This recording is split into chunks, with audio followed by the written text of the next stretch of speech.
සුබ උදෑසනක් වේවා සියලු දෙනාටම.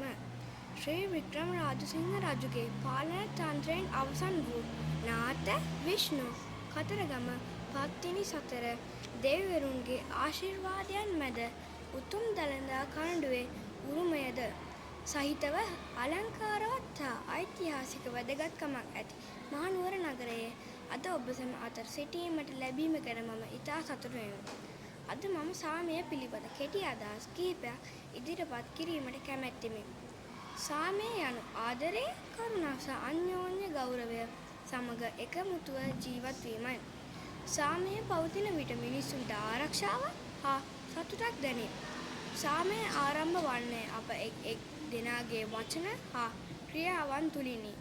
අන් අයට උපකාර කිරීමෙන් සහ සියලු දෙනාට සාධාරණ සැලකීමෙන් අපට සාමය ප්‍රවර්ධනය කළ හැකිය. විවිධ ප්‍රජාවන් අතර එකමුතුකම සහ සහජීවනයේ වටිනාකම මහනුවර නගරය අපට උගන්වයි. අපේ රටටත් ලෝකයටත් සාමකාමී අනාගතයක් ගොඩනැගීමට අපි සියලු දෙනා එකට එක්ව ක්‍රියා කරමු. ස්තුතියි. Air is not for war, air is to breathe. ලියෝ සන්දිශින්ද ගොඩ, ග්‍රීන් හිල්ස් ජයචන්ද්‍ර පාසල මහනුවර.